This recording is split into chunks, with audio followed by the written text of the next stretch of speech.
Don't overthink it. So right now for the course, I don't have a check-off list. Maybe I'll just start putting these in. But what you do is you go in each module, and then you just click. You start here, and then you're gonna get put in the module, and you go all the way through.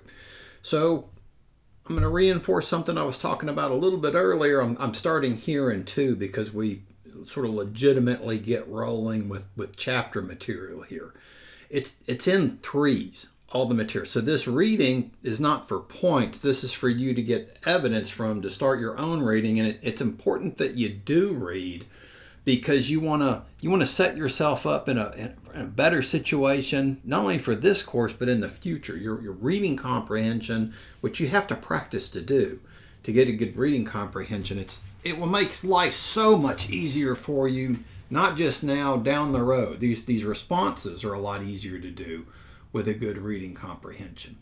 So this opens the chapter, which I'm about to do. This is me talking about the chapter. So you can read the chapter on your own. You can hear what I have to say about the chapter, and then you take your quiz over the chapter. So when I go over in the screencast, I'm just giving you my take. I would suggest, though, that you can start there first. If you say, well, wait a minute, I have no idea what I'm reading, Davis.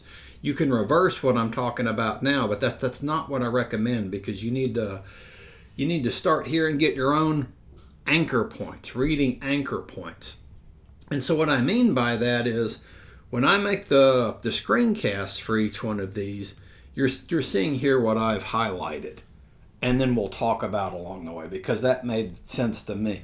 But I've been at this a while, right? So I have different things. I see this differently than you do. So I will point out here, just note, let the book help you. Major, subheader. So that's what all this is about. This is still under that, right? Hominids.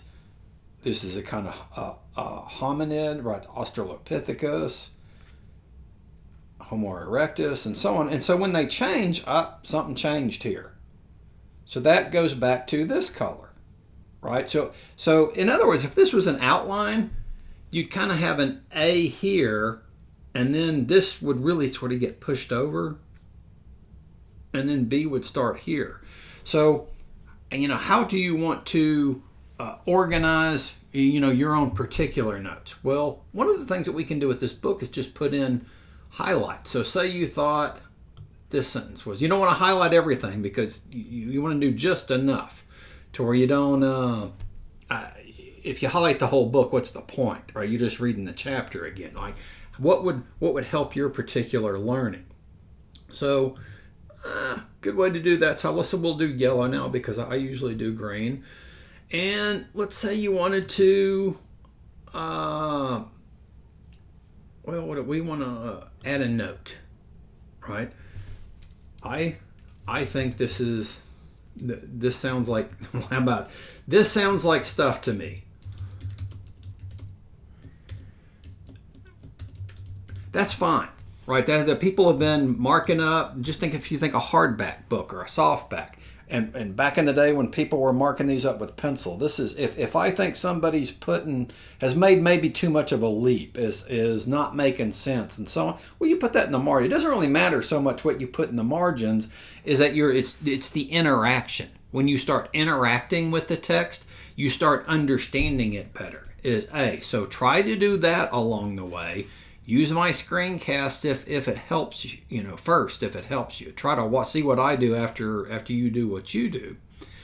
And then the other thing is, usually people who have really good concentration, it only lasts for about 20 minutes. That's not unusual. So take a break after that. You're probably not going to have 20 minutes of good concentration if you're not used to reading.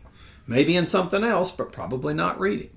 So it's okay if you say you're going to have a reading time, and hopefully you can do this every day, an hour. But if you find I'm getting worn out about 5 minutes. Okay, well, that's what your concentrative period is. You just try to take a little break. Maybe you read 5 minutes, take a 2 or 3 minute break, and come back to it. And you know that you're losing focus when words go, okay, a series of spectacular discoveries in you. You know what? She was supposed to text me back. Why hasn't, man, what am I going to, I've lost it, right? I can't concentrate anymore. Okay, and if you say, well, Davis, that's my whole life. How you stop that is practice. It's something, don't get frustrated. If you get frustrated, that'll make it worse. So you start, hopefully you're sitting upright, not laying down trying to read it, and you go as far as you can, right? And it's perfectly fine to take little breaks. And guys, we all know this, but nobody does it. You have got to, anything that is going to be a distraction, if at all possible, you've got to stop, put that away. So you can't just shove your kids in a closet if you have kids. So I don't know if there's a time you can go to the library, or it was maybe down for a nap or something like that. But if your main distraction in life is your cell phone, which this is the case for most students, please just put your cell phone on silent, shut it off, put it in a different room just for a little while. Whatever your reading time is, because we know now with neuroscience, these neuroscientists can see into our brains as they're developing.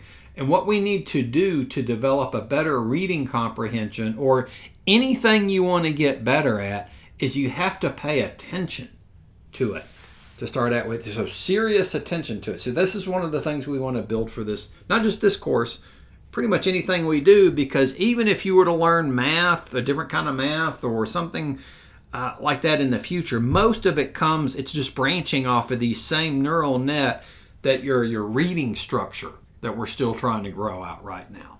Your reading neural net. Alrighty. I'll take care of this one, I think.